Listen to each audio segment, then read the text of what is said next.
asalaamaaleykum wa rahmatullah ñu ngi nuyu mbokki Sénégal yëpp di nuyu mbokki Xombol gi ñu dëkk di wax maa ngi tudd Cheikh Faye nekk le coordinateur de l'ONG Jamra dans le département de Thiès dans la commune de Xombol.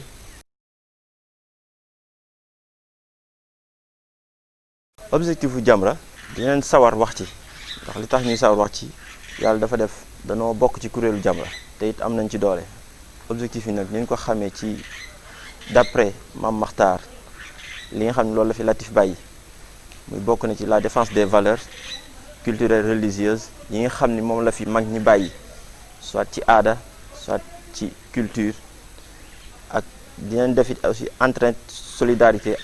active médiation sociale dañ koy def. Objectif Jamra aussi nekk na ci la dégradation des mœurs maanaam infanticide yooyu yëpp Jamra da ci bokk na ci objectif Jamra. waaw loolu laa xam naa ni mën naa la ko tënkal en résumé wax ni Jamra médiation défense des valeurs culturelles et religieuses entraîne une solidarité active ak médiation sociale aux victimes d'injustice loolu lépp Jamra da ciy taxawee.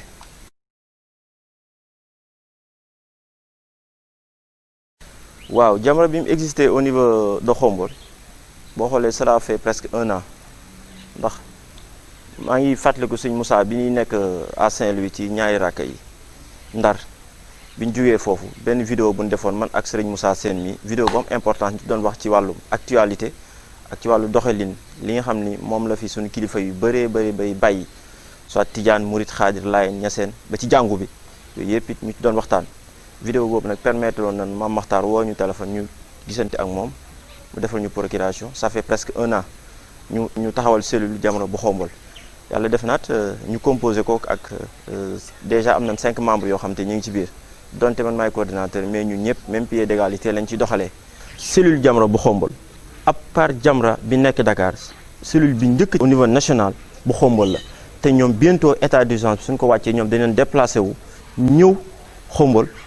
implanté ñu wutal ñu fi ay makkaan jàppaleen ci lu bari loolu ñu ngi ci tàllal loxo le maire ses adjoints les bonnes volontés yi nga xam ne dañoo nekk Xombol je peux citer tey ku mel ni madame Mbarou Dieng mën naa ci cité aussi ku mel ni Magay Boy di ci cité aussi ñi nga xam ni ñëpp danoo nekk ci biir Xombol di def lu baax te ñu xam leen ci Xombol du ma mën a nag lim ñëpp mais su ma limee le maire et ses adjoints rek mooy jeex na maanaam lim naa ñu ma équipe bi yëpp foofu dañ ci wax nii leen population Xombol it ak médias yi nga xam danoo nekk Xombol ak nit ñi nga xam ne dañuy def lu baax ak kuréel yi nga xam danoo nekk Xombol ONG yi société civile ak ñi nga xam ni yëpp ay association ñi leen ci tàllal loxo leen bis boobu dañ leen ci woo ngeen xam ni waa Xombol bu demee ba Mame Makhtar ni cellule bi njëkk ci au niveau national Xombol la koy féetale kon loolu du liggéeyub Cheikh Faye du liggéeyub Sëñ Moussa liggéeyub waa Xombol la di ci woo village environnant yi war Xombol yëpp Nduuf Ndengleer ci Lawunte Njoobeen Soccaan yëpp ñu ngi leen ciy woo den wax ni leen daal bu ñu demee ba xam bis bi ne leen ci woo ñu ci tàllal leen ci loxo lu ci waaye mën a ñëw jàpp ci ba bis boobu mu nekk bis boo xam ne une réussite totale lay doon au niveau communal. bin implanté cellule Jamra à Xombol suñ acte bi njëkk a def attestation yi nga xam ne sax dañ ko doon joxe muy bu Serigne Moussa secrétaire bu Mame Diarra adjointe bi ak bu Jules Souleymane dañ dem ba au niveau de la commissariat ci commandant bi nga xam ne moo fa nekk ma koy nuyu de passage ak ñi mu bokkal brigade bi yëpp attestation yi ci bureau lañ ko doon joxe pour wan Xombol waaye ni leen maanaam liggéey bi Jamra yi def dafay méngoo ak liggéey bi nga xam ni moom la gendarmerie di def ak la municipalité ndax accord boobu am nañ ko aussi ak la gendarmerie am nañ ko ak la municipalité ndax procuration mi ngi ci le maire encore mais foofu dinaa ci am lu tuuti lu ma ci yokk di wax ni boo gisee ñu ni amaguñ difficulté ak sécurité bi nekk Xombol c'est vrai que suñ sañoon comme ni ñu commandant waxee ci bureau ni bëgg na lépp loo xamante ni maanaam dañ ci mën a taxawee moo mën ci taxawee na fexe na njëkkee ci ñun bala muy egsi ci moom loolu dinañ permettre ñun suñu liggéey bi nga xam dañ ko bëgg a liggéey ci Jamra ñu koy doxal acte par acte mooy par exemple ñi nga xam ni par exemple ni dañoo bëgg bu ñu amee ay jafe-jafe wala ñu am lu leen neex bu fekkee ni egsi nañ ci Jamra ndax Jamra du dox yi fekk kenn loolu ci dafa bokk ci les objectifs de Jamra du dox fekk kenn Jamra day ñëw fekk si ko foofaa nag bu boobaa li ñuy permettre li ñuy faciliter liggéey bi ni liggéey mooy il faut que nit ñi mën a comprendre ni ñun statut bi ñu taxawee ci Xombol nekkul statut boo xam te ni da ngay def la politique wala ngay def benn médiation boo xam te ni da ngay jaxase ay nit solidarité la ñuy def médiation sociale fexe di boole ay nit défendre valeurs yi nga xam ni moom la fi fii nag ñu nekk ñun aussi à Khombole li nga xam ni moom la fi sunu mag ñi nga xam ni dañoo nekk Khombole bàyyi luñ ci man ci yokk ko ñun ci loolu la ñuy doxee xam naa nag ay difficulté am nañ ko tuuti ci benn côté ci côté finance ci côté yu bëree bëri am nañ ci ay difficulté foofu moom liñ ci mën a wax daal mooy waa Khombole nañu comprendre déjà ba pare ndax médiation boo xamante ni dañoo jug ngir dem doxe ko fii à Khombole d'ailleurs li ñuy faciliter tâche boobu mooy il faut que ki ñuy dem ci moom mën ñu comprendre ni cellule Jamra moo ñëw mais pas la personne de Cheikh Faye wala la personne de Moussa wala la personne de Mame Diarra wala Souleymane Jules Ba dañ xam ni cellule Jamra bu national moo ñëw di wax ak kooku ndimbal lekk ak loo xamante ni dox jàmm ci diggante bi ni ko tubaab naan médiation loolu rek lañ ci bëgg moo tax ñu lancé appel waa Khombole yëpp den wax ni leen nañ ñu jàppale ci liggéey bi ñun ñu ngi leen di tàllal loxo ñoom it nañ ñu tàllal seen loxo ñu jàppale ñu corps yi fi nekkit muy la sapeur pompier muy service d'hygiène muy la santé muy l'éducation muy corps yi la gendarmerie yëpp ak la municipalité yëpp ak opposition bi nekk Khombole yëpp daal képp koo xamante ni rek am nañ liggéey boo xam ne war nañ ko seex ak yow liñ lay ñaan mooy nga bu la tàllalee loxo nag ñu tàllal loxo mën ñoo diglu mën ñoo bàyyi xel ba li ñu lay waxit yow it nga xam ni apport bi nga xam ne dañ ko ci bëgg mooy wax la loo xamante ni day jariñ dëkk bi jariñ askan wi jariñaale ñu ba stabilité maanaam ci dëkk bi ak sécurité bu normal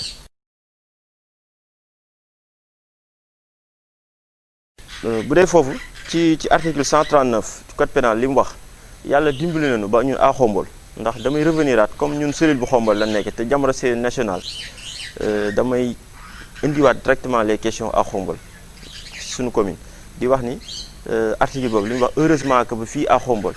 ci wàllum góor jigéen bariwul luñ ko fi manifester luñ ko fiy gis xanaa kay dañuy alerter encore di wax ni daan yi nga xam ne mën na la cee fekk si toutefois que kenn nit gis ni kii tey ngóor jigéen la nga bett ko ak i preuve loolu léegi ay daan yi la ci mën a fekk mën na nekk ñu daan ñu teel a ci 1 an ba 5 ans mën na nekk am na ci amende 100 000 francs ba 1 million foofu nag ñun dañuy alerter la jeunesse khomboloise di leen wax ni leen nan xam ni ki nekk jullit ak ki nekk chrétien yëpp ñun ñëpp ñu doonoo booloo jëm ci yàlla xanaa kay ay yoon yu bari nag am na ñuy alerter waa Khombole la jeunesse khomboloise muy góor muy jigéen ñi nga xam ni maanaam fi mu toll lobbying yi dafay bari ci nit ñi yéen wax ni leen nan gën a mën a fagaruwaat ñu gën a mën a defaat ay sensibilisation suñu biir waxtaan suñu biir et puis culture nag egg na ci ba ci fi mu toll ni détourné nit léegi nag te accusation boo ko defee nit nga ni kii góor jigéen la war nga am ay preuves yoo xam te yu palpable yoo xam da nga koy gis ci moom ba nga mën ko taxaw nga teg ko foofu nag mosuñu ci am benn alerte boo xam ne dafa jógee ci nit wane ni tey gis nañ ni un certain diw dañ koy giiñ naan góor jigéen la amagun ñun cas boobu mais bu ñu amoon cas boobu taxawaay bi ñu ci mën a taxawee mooy dinañ fexe ba loolu ñu koy wax bu fekkee ni am naat ñu dinañ fexe ba dindi ko ci moom man koo mayaat beneen taxawaay boo xam te ni day du méngoo ak loolu ñu ko doon giiñ kon di wax nit ñi ni leen nit bala nga ko ki giiñ war nga am preuve yoo xam te ni yu leer la ci moom preuve yoo xam te ni da lay leer ni foo ko waxee nit ki lay dégg da koy déggee cim xel mën koo jëfandikoo cim xel.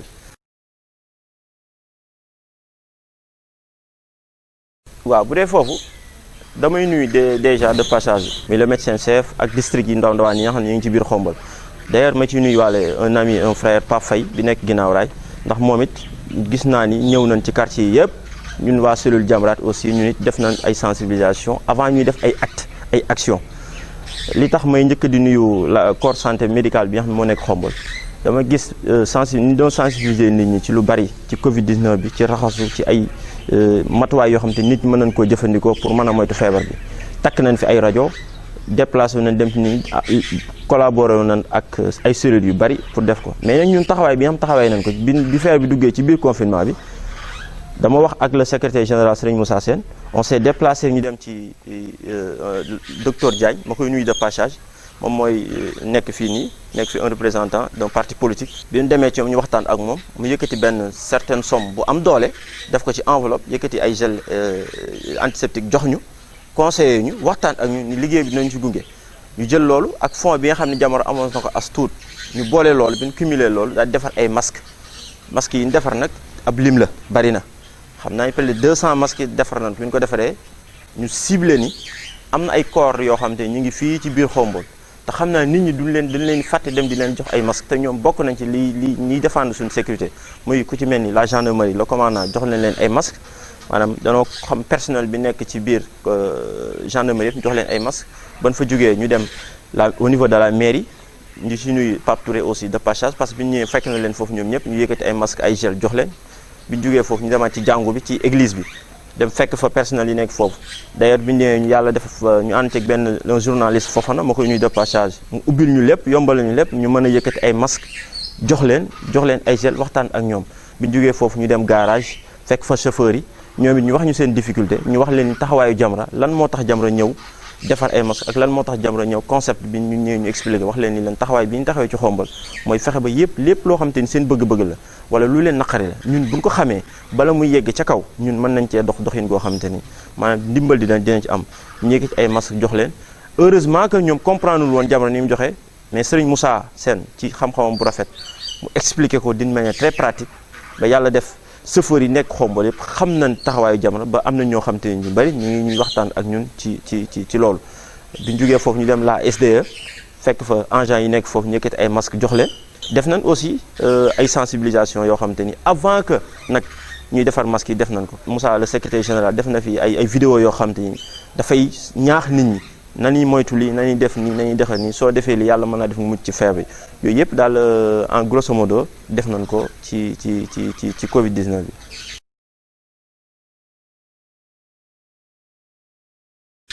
waaw loolu li ma ci wax may nuyu de passage le maire de la commune de Khombole Pape Mboup di ko ñaanal feebaram yàlla na tane jàmm di nuyu ses adjoints di nuyu mboolem corps yi nga xam ne dañoo nekk biir Khombole xam naa du ma mën a lim ñëpp mais su ma limee rek le maire et ses adjoints lim bonne volonté yi nekk Khombole rek dugal naa ci ñëpp muy góor muy jigéen di wax ni Khombole dañu ceinturé ci les 4 points yi dañu ceinturé mooy bu dee ci côté bee dañu ceinturé bu dee ci côté l'est dañu ceinturé bu dee ci sud ak nord dañu ceinturé Khombole commune la te bu njëkk commune dafay daan tuuti communauté comme Touba Toul tey xam nga commune d'arrondissement la moo gën a rëy ndax dana wax naan baykat yi ñooy féete ci commune d'arrondissement bi commune yi comme ñoom sëñ Moussa instituteurs yi enseignants yi ñoom ñooy dëkk foofu looloo tax ñoom espace bi ñu leen mayoon dafa tuuti yàlla defit li ñu am bëriwul te ñun ñëpp ñoo ko bokk te li nga xam ne ci suufus Khombole ñoo ko bokk liñ ci mën a wax am na loo xam te xam na am na loo xam te ni xamuñu ko ci mais liñ ci mën a wax daal lu nit ñi bokk nan fexe ba ku ci la nga ci war a am ñu am ko mais nag comme le maire dafa dem ba tey yàlla def mu confier suufus Khombole à une personne boo xamante ni ba benn simple conseil municipal rek la mu jël ko jox ko egg na ba ci soo àndul na ñoom politiquement ñoom duñ la mën a may suuf ndax man mii Cheikh Faye tey étant le coordinateur de Jamra 2014 laa yëkkati woon sama carte d'identité joxe ko te ñoom ñoo ma ko sollicité woon mais ba ni ma waxee yow au moins benn parcelle boo xam te maa ko te egg na ci ba ci tey Khombole ni ni passé espace yi nga xam ne moo leen fi mën a am pour def fi ay espace de jeunes et loisirs ak yooyu yëpp occupé nañ ko accaparé nañ ko jël nañ ko jox ko seen i nit egg na ba ci lieu yu bëri nag ci Khombole muy ci sport muy ci éducation muy ci santé espace yooyu yëpp tey ñoom confié nañ ko an jox ko seen i nit bàyyi nag la population Khombole te Khombole dañoo centré ci côté foofu may alerter le maire di ko wax ni ko suufus Khombole ñu ñëpp ñoo ko bokk nan xool doomi Khombole yooyu nga xam ne mën nañ leen cee jox leen ci moo gën ñu koy jël di ko pasare loolu daal mën naa ko cee wax en grosso modo. ONG Jamra liñ ci xam mooy liggéey bu rafet bi nga xamante ni mi ngi koy def ci réew mi fii nag nga xam ni mooy Khombole sunu xarit sunu frère Cheikh Faye nekk fi représentant ONG Jamra di fi liggéey bu am solo vraiment ONG boo nga xamante ni la je pense que ni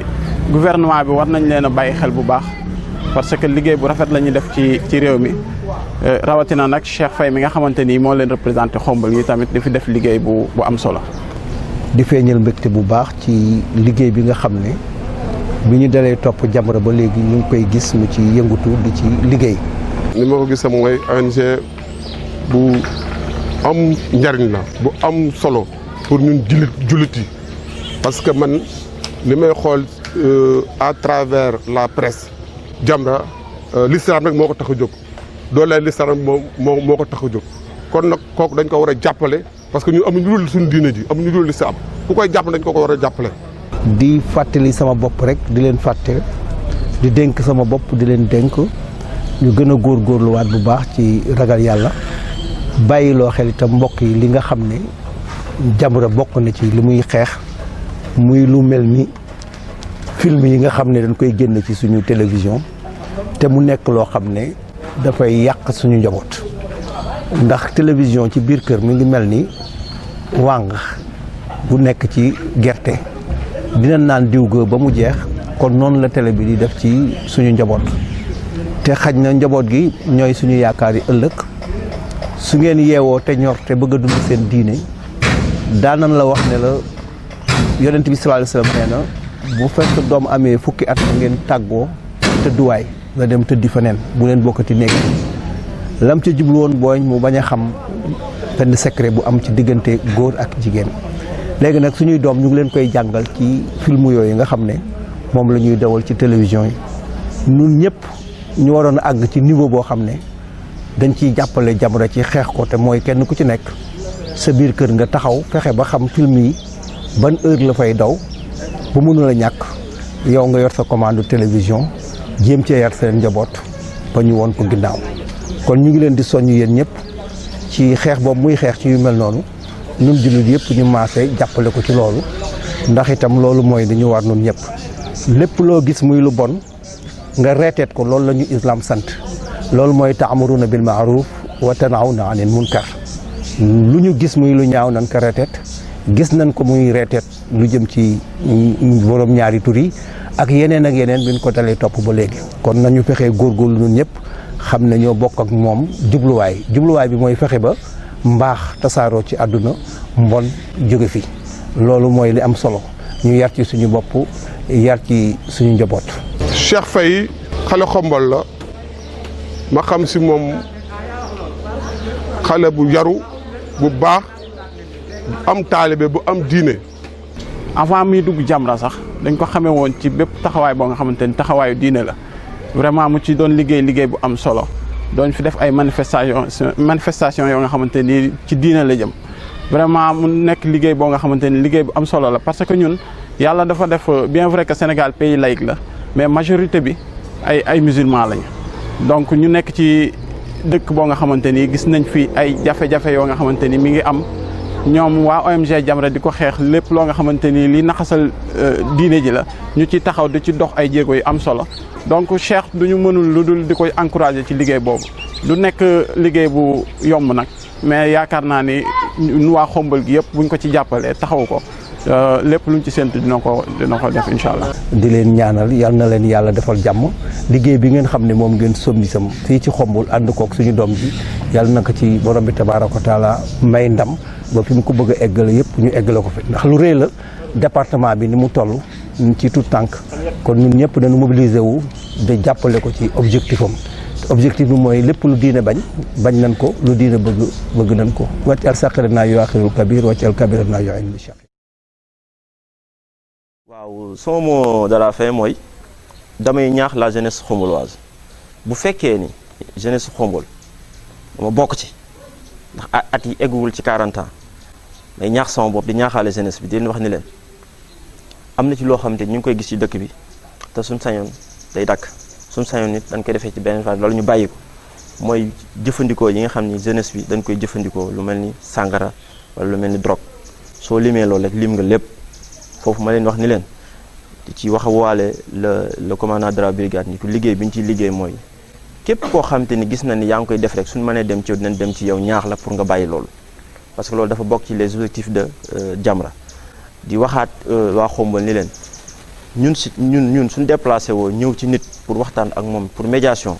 bu mu xool la personne de Cheikh Faye na xool la cellule de Jamra de Xombol ni moo ñëw ci moom taxaw parce que déjà am na ay médiation yoo xam te mi ngi nekk en cours nii ci ay difficultés yoo xam te am na ci Xombol ñu ngi ciy dox te pareegul duñ mën a taxaw ci média yi di ko wax mais li ci am solo mooy dañuy ñaan yàlla def jàmm yàlla def stabilité ci dëkk bi yàlla suturaal ñu ba liggéey bi nga xam ne bëgg nañ ko liggéey ci Jamra ak ci statut yi nga xam ne taxawee nañ ci yeneen côté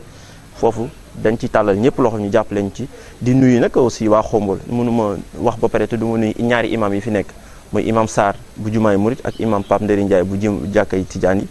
ñoom ñëpp ñu ngi leen di nuyu waa jàngu waa église bi ñu ngi leen nuyu di nuyu koor yi nga xam ne danoo nekk biir Xombol yëpp société yi nga xam ne danoo nekk ci biir Xombol yëpp mooy société civile yi association yooyu ndax ñu danoo impliqué wu ci loolu bonne volonté yi nekk Xombol yi yëpp ñu ngi leen nuyu di leen tàllal loxo di wax Jamra am na tuuti ay difficulté bi am aussi mooy des fois ñu am ay déplacements yu ñu bëgg a def ci yu ñuy sollicité dañu am ay problèmes financiers foofu ñu ngi ciy tàllal loxo ñëpp lépp loo xam te ni daal nit mën na koo dimbalee ba liggéey bi nga xam dañ koo bëgg a liggéey mu am benn facilité ñu ngi ciy woo ñëpp dañ tàll wax di gërëm ñi nga xam ni ñooy samay collaborateurs muy Serigne Moussa Sène Mame Diarra Souleymane Ba di nuyu aussi Boynar le caméraman waa rajo bi it ñi nga xam dañ fee ñëw wax dëgg yàlla ñëw jël seen espace toog fi di fi defee suñu émission ñu ngi leen di nuyu di leen jaajëfal di ñaan it aussi yàlla def jàmm ci dëkk bi Xombol yàlla def jàmm ci Sénégal mbas mi yàlla jëlee ko fi ci jàmm ak salaam yàlla mën na ko yàlla def